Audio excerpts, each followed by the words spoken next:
Clinton.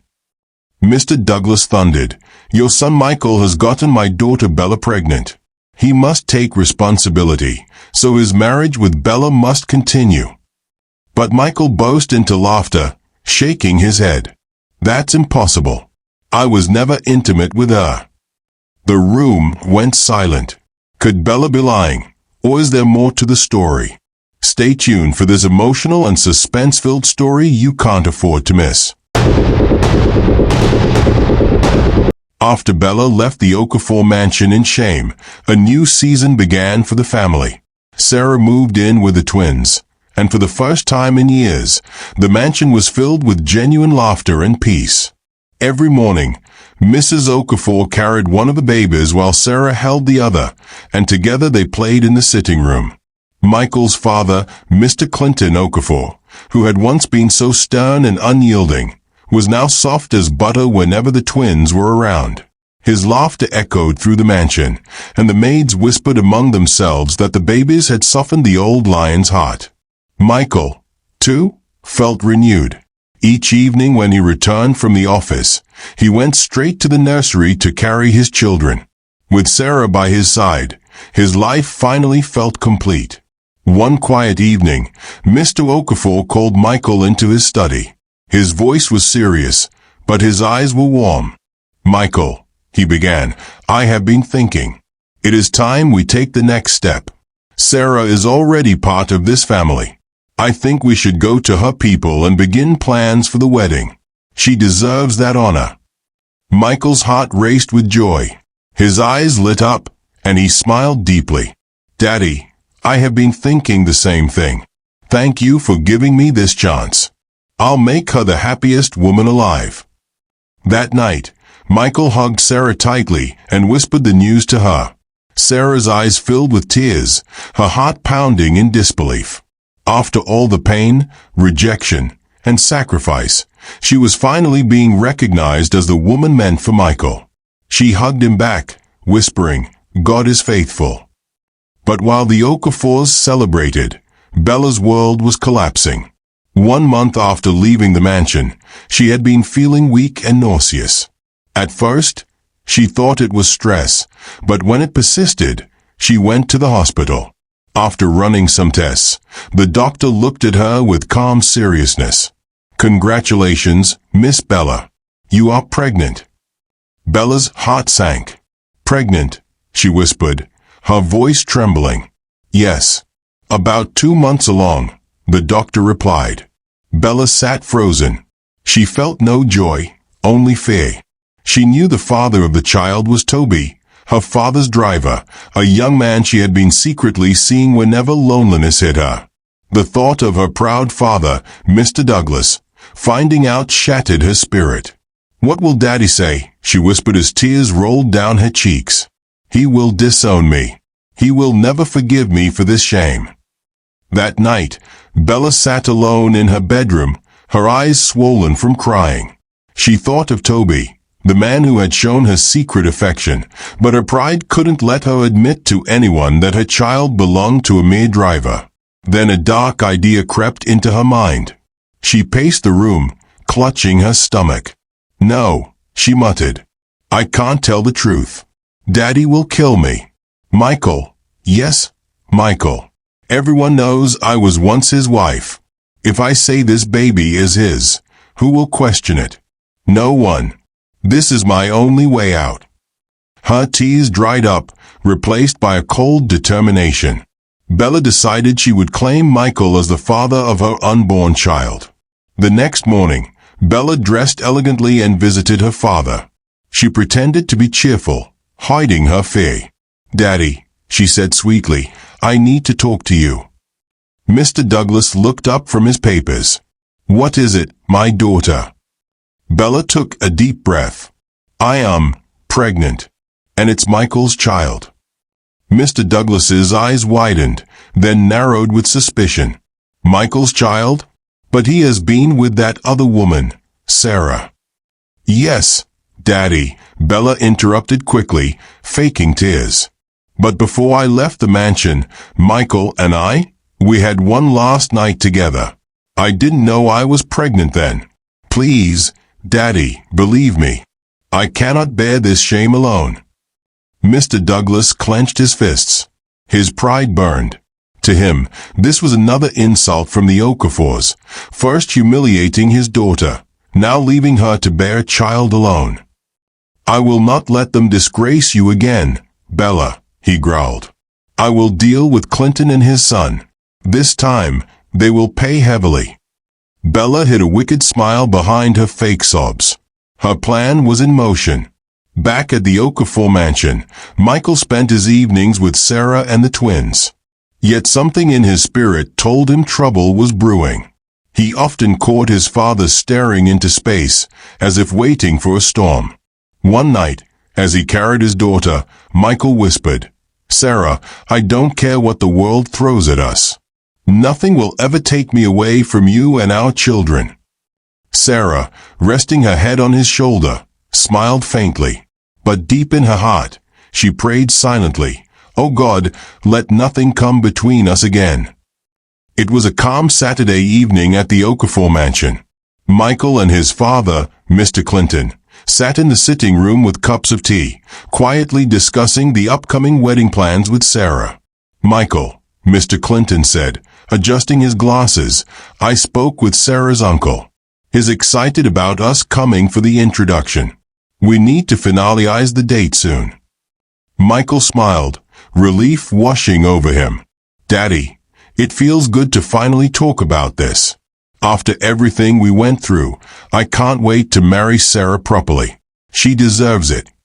For once, the atmosphere between father and son was light, filled with laughter and hope for the future. But in the shadows of the city, a storm was gathering. The very next day, a Sunday afternoon, the gates of the Okafor mansion swung open. A black SUV pulled up, and out stepped Mr. Douglas and Bella. Inside the sitting room, Mr. and Mrs. Okafor sat together with Michael, expecting something different. Mr. Clinton whispered to his wife, "They must have come to return the bride price. Finally, they've accepted that this marriage is over." Mrs. Okafor nodded quietly. Michael shifted in his seat, relieved that Bella and her father were finally moving on. But little did they know, the purpose of the visit was far more sinister. The atmosphere grew tense as Mr. Douglas entered, his face thunderous. Bella followed closely behind, her eyes sharp, her hands resting on her stomach. Mr. Clinton stood politely. "Douglas, welcome. Please, sit." But Mr. Douglas did not sit. He slammed his palm on the table instead. "Clinton, enough of pleasantries. I came here for serious matters." Everyone in the room froze. Mr. Douglas's voice was filled with rage. "Your son, Michael, has gotten my daughter Bella pregnant, and he must take full responsibility. From today, she will remain married to him until she gives birth. And after, he must care for that child as his own." The words dropped like a heavy stone. Mrs. Okafor gasped, covering her mouth. Mr. Clinton's face went pale. Michael sat forward, stunned, his jaw tightening. "What nonsense is this?" Michael's voice cracked as he tried to hold himself together. "That's impossible. I was never intimate with Bella. Not once." Bella jumped in quickly, tears rolling down her cheeks. "Michael, stop lying. Do you remember that night you came home drunk from the bar? You staggered into the room, and it happened. You may not remember, but I do." Michael froze. His mind raced back to that night, the darkest night of his life. Sarah had been far away from him, his father had disowned him, and he had drowned his sorrows in alcohol. He remembered stumbling into the house, barely able to stand. He remembered Bella's arms holding him as he collapsed onto the bed. But after that, nothing. A blur. Michael's chest tightened. He struggled to speak, but words failed him. Could Bella be telling the truth? Had he unknowingly crossed a line? "Mummy, Daddy," he whispered, his voice breaking, "I don't remember. But I swear on my life, I never knowingly touched her. I never loved her." Mr. Douglas's voice thundered across the room. Enough of these lies. My daughter is carrying your blood, Michael. Whether you like it or not, this child belongs to you. And I will not sit back and watch my daughter be disgraced. If anything happens to her or that baby, you will answer to me. He pointed a shaking finger at Michael and then turned to Mr. Clinton. Clinton, you had better talk sense into your son. He cannot walk away from this. I will not allow it. The room was tense. Mrs. Okafor wept quietly, torn between protecting her son and the reality of Bella's claim. Mr. Clinton sat stiffly, his pride wounded, his mind racing with the possible scandal. Bella sat back in her chair, pretending to sob, but behind her tears was a triumphant smirk. Her plan was working. Finally, Mr. Douglas stood and said coldly, I have said my piece. Nothing must happen to my daughter and her unborn child. Remember my words. With that, he stormed out, leaving Bella behind in the mansion. Silence filled the room. Michael sat with his head in his hands, broken and confused. Sarah's image flashed in his mind, along with the twins. How could his happiness be threatened again? Michael, Mrs. Okafor whispered, her voice trembling. What do we do now? Michael's voice cracked as he spoke. Mama, I don't know. I don't know. For the first time in a long while, Michael felt trapped again, torn between love, lies, and the chains of family expectations. The mansion was quiet after Mr. Douglas stormed out, leaving his threats hanging in the air like a heavy shadow. Bella sat smugly in the corner, pretending to wipe tears, while the Okafor family was thrown into confusion. Michael sat motionless, his fists clenched, his chest burning. Finally, without saying another word, he stood and walked upstairs. He needed to see Sarah. He needed her to hear the truth from him before Bella's lies reached her ears. Sarah was in the nursery, rocking one of the twins to sleep. The faint lullaby she hummed died on her lips when she saw Michael enter. His face was pale, his eyes red, like a man carrying the weight of the world. Michael, she whispered, what's wrong? Michael closed the door behind him, leaned against it, and let out a shaky breath. He walked to her slowly, knelt in front of her, and held her hands. Sarah, something happened today. And you need to hear it from me before you hear it from anyone else. Sarah's heart tightened. You're scaring me. What is it? Michael swallowed hard, his voice trembling. Bella, she came here with her father. She claimed she's pregnant. And she said the child is mine. Sarah's whole body stiffened. Her eyes widened, her lips trembling as if struck by lightning. Michael, her voice broke. Tell me that's not true. Tears filled Michael's eyes. Sarah, listen to me. I swear to you, I never touched her willingly. The only night she speaks of was when I was drunk, broken, and lost. I don't even remember what happened. But Sarah, I swear on my life, my heart has never left you. These children are my only joy. You are my only love. Nothing will ever come between us. Sarah dropped into his arms, sobbing uncontrollably. Michael, why won't they just let us be happy? Why do they keep trying to tear us apart? Michael kissed her forehead, holding her tightly. Because true love is always tested. But I promise you, Sarah, I will fight for us. Even if the whole world turns against me, I will never leave you. Sarah buried her face in his chest, whispering through her tears, just don't let me go, Michael. Please don't let me go. But while Michael was busy comforting Sarah, Bella was plotting. She knew Sarah was her biggest obstacle.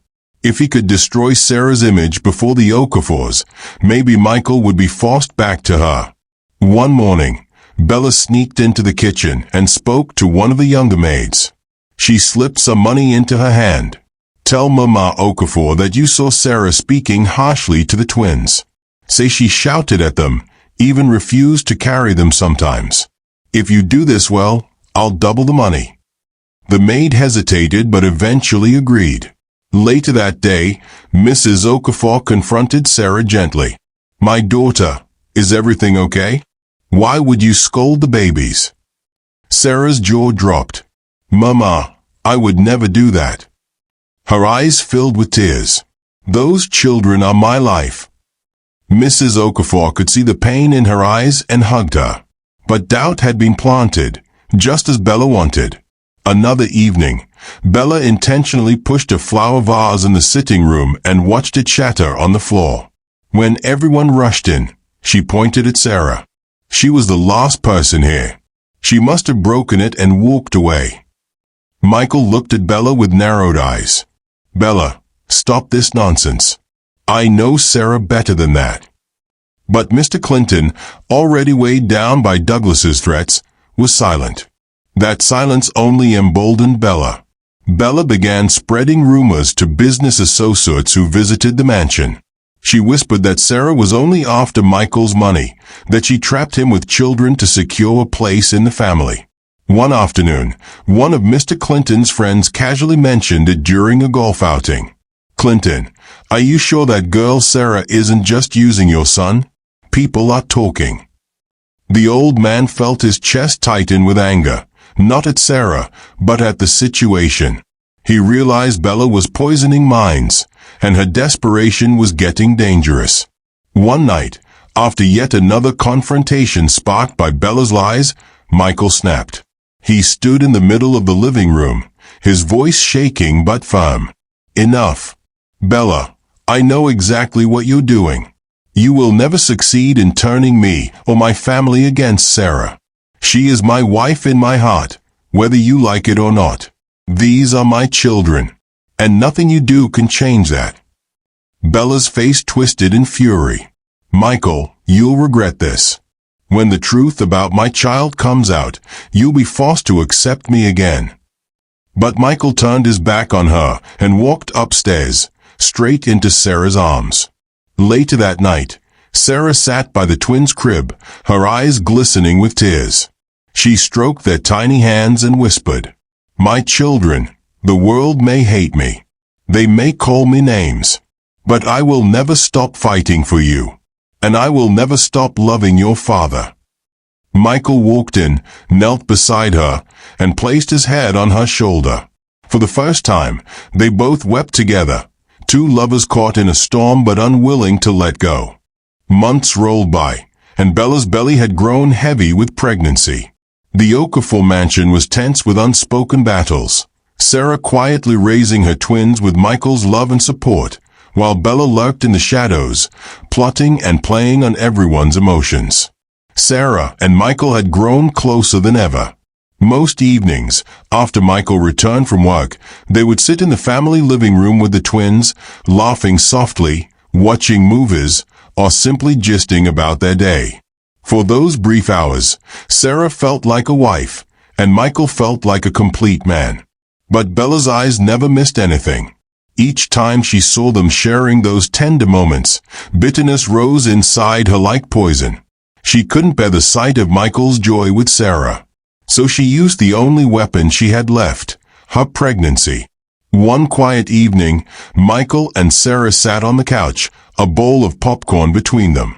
Sarah leaned on his shoulder while he whispered something that made her laugh. The twins were asleep upstairs, and for once, the mansion felt peaceful. Suddenly, Bella walked in, one hand on her stomach, groaning dramatically. "Michael, oh, Michael," she called weakly, dragging her feet. The baby is kicking too much. I can't take it." Michael jumped up immediately, his face filled with concern.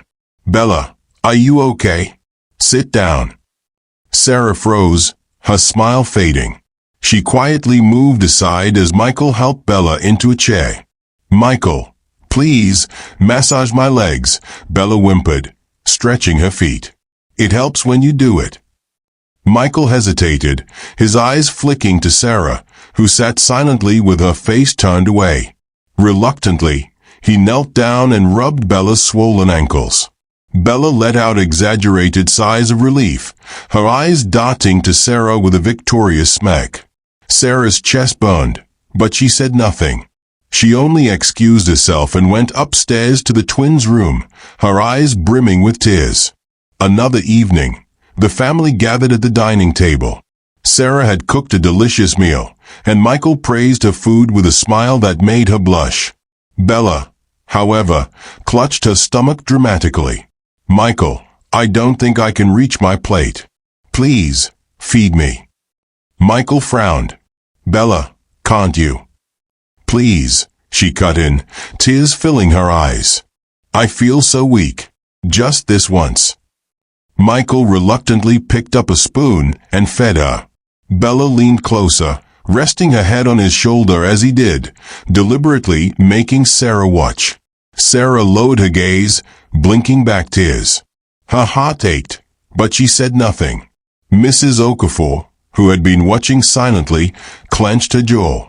She could see Bella's game, but the fear of scandal kept her quiet. One Sunday after church, Michael and Sarah were sitting outside in the garden, laughing softly as the twins played on a mat. Bella appeared, waddling dramatically, her face twisted in pain. "Oh God! Michael! My back! Please help me!" Before Michael could react, she collapsed onto the grass, groaning. Neighbors who had followed them from church peeked through the gate, murmuring, "Is that not Michael Okafor's wife? The poor woman is suffering." Michael rushed to her, lifting her gently. Bella clung to him tightly, whispering just loud enough for Sarah to hear, "Don't leave me, Michael. I need you." Sarah's heart broke into 1,000 pieces. She turned away quickly, fighting back the sobs threatening to escape. She didn't want to cry in front of the neighbors. Later that night, Michael found Sarah in the nursery, quietly folding the twins' clothes.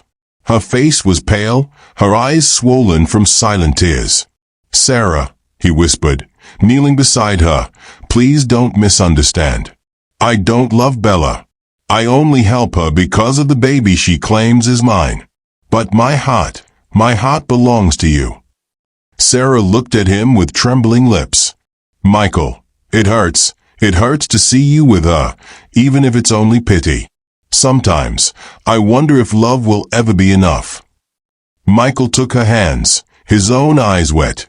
"Sarah, I will prove to you that nothing can take me away from you. This storm will pass, I promise. You are my wife in spirit, and one day soon, the world will know it." They held each other tightly, two broken souls fighting against the manipulations tearing at their love. It was a bright Saturday morning when Bella suddenly cried out in pain. She was in labor. The mansion became restless as Michael and Sarah quickly helped her into the car. Sarah, with her soft and tender nature, held Bella's hand tightly all through the drive, whispering encouragements. "Breathe, Bella. You'll be fine. Just hold on, we're almost at the hospital," Sarah said gently, wiping Bella's sweaty forehead. Bella groaned and screamed, but inside her heart she smirked, because she hated Sarah's kindness, a kindness she never deserved. Still, Sarah stayed by her side, comforting her. After hours of labor, Bella finally gave birth to a baby girl. The cries of the newborn filled the ward. Michael's eyes softened as the nurse placed the baby in his arms. "Thank you, God," he whispered, tears glistening in his eyes. Sarah smiled faintly, whispering, "Congratulations, Michael. She's beautiful." At that moment, it seemed like all the bitterness, all the pain, had been swallowed up in the miracle of new life. The next day, Michael and Sarah accompanied Bella and the baby back to the Okafor mansion. Mr. and Mrs. Okafor were overjoyed. The sight of the tiny baby girl in pink wrappings melted their hearts. "My granddaughter," Mrs. Okafor whispered, kissing the baby's cheek. Mr. Okafor chuckled, his hard face softening. "She will grow to be great." For a brief moment, peace rested on the mansion. Laughter echoed again. The maids smiled as they watched the family celebrate the new life. Sarah held her twins close, silently thanking God that joy seemed to have returned. But beneath Bella's smiles was a storm. She wasn't done. She was still plotting how to push Sarah out of the mansion once and for all. A week later, disaster struck. Bella's baby suddenly became restless, her body burning with fever. Bella screamed, rushing to Michael. "Michael, please, help. Something is wrong with my baby." Michael didn't waste time.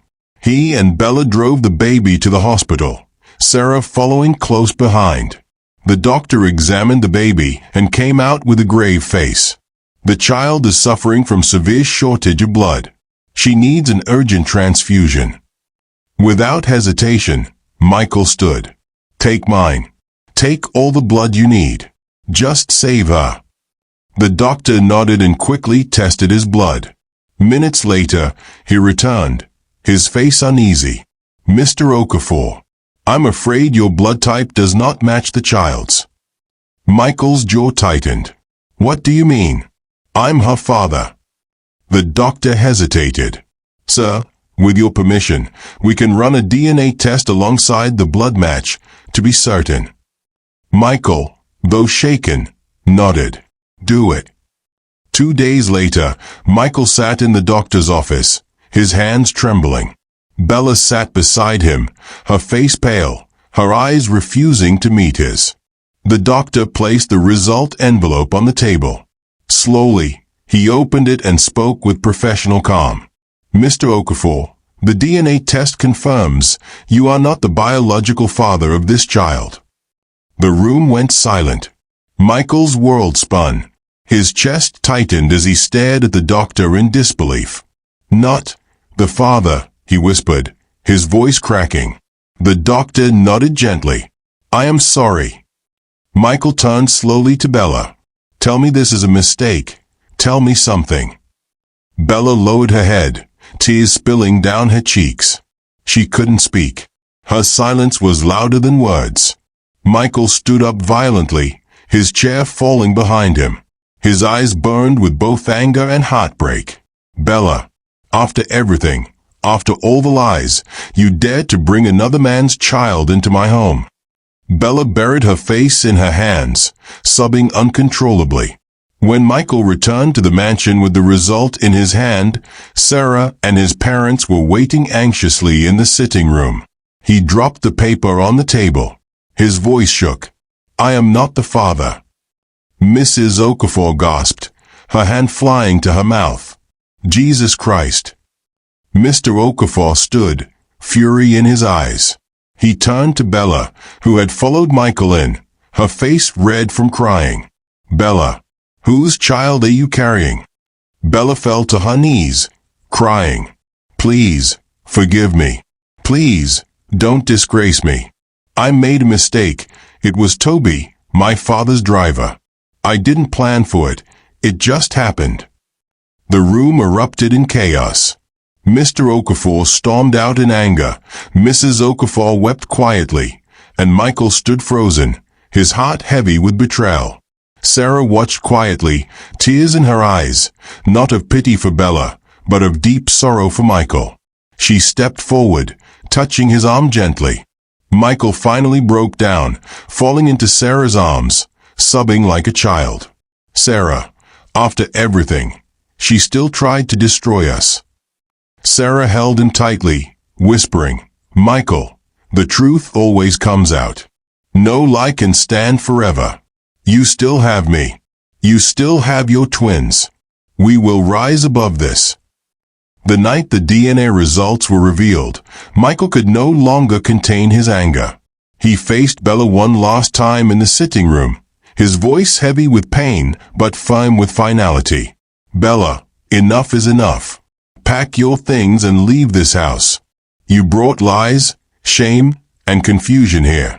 Go and take your child with you." Bella fell to her knees, begging, "Michael, please. Where will I go? Please don't disgrace me like this." But Michael didn't flinch. For the first time, he stood tall as a man who knew what he wanted. "You disgraced yourself the day you betrayed everyone's trust. Leave." With no choice, Bella gathered her belongings and left the Okafor mansion with her baby. The heavy storm she had brought finally lifted. For the first time in many months, the mansion felt free, laughter returned, and the air was filled with peace. 2 months passed quickly, and the day everyone had been waiting for finally arrived. Michael and Sarah's wedding. The sun shone brightly that morning as guests began to gather in the grand cathedral. Cars lined the streets, and dignitaries filled the pews. The Okafor name was once again celebrated, not because of wealth or influence, but because of the true love story unfolding before everyone's eyes. Michael stood at the altar, looking dashing in a white tuxedo. His eyes glistened with tears as he watched Sarah walk down the aisle, dressed in a flowing white gown, her veil glowing like light itself. She carried the twins in her heart, and every step she took was like redemption. Mr. and Mrs. Okafor sat in the front row, smiling proudly. For the first time, they both felt peace, knowing they had embraced the woman who truly loved their son. When Sarah reached the altar, Michael whispered softly, "You are my miracle." "And you are my forever," she replied, her voice trembling with emotion. The priest blessed them, and when Michael kissed Sarah, the entire hall erupted with cheers, music, and joy. The reception that followed was glamorous. Food, music, dancing, and laughter filled the air. For once, the Okafor family's wealth was not flaunted in arrogance, but shared in celebration of love. As the evening drew to a close, Michael stood with Sarah on the balcony of the reception hall, holding her close as fireworks lit up the sky. "Sarah," he whispered, "after everything, after the lies, the pain, the betrayals, we've finally made it. This is the beginning of forever." Sarah smiled, tears rolling down her cheeks. "Michael, we fought for this love. We carried our cross. Now, God has given us peace." Below them, guests cheered as the twins were carried around, the true symbols of a love that refused to die. Peace had finally returned to the Okafor family. And for Michael and Sarah, this was only the beginning of a beautiful new chapter. This story has made us to realize that true love will always face trials, but patience and faith make it stronger. Lies and deception may last for a while, but the truth will always come out. Parents should never let pride or class blind them to genuine love. A good partner is worth more than all the wealth in the world. What lesson did you personally take away from Michael and Sarah's love story? Tell us what you think on the comment section. Thank you for watching this emotional story. If it touched your heart, don't forget to like, share, and subscribe to this channel for more powerful African love stories filled with drama, suspense, and unforgettable life lessons. And don't forget to turn on the notification bell so you never miss the next episode.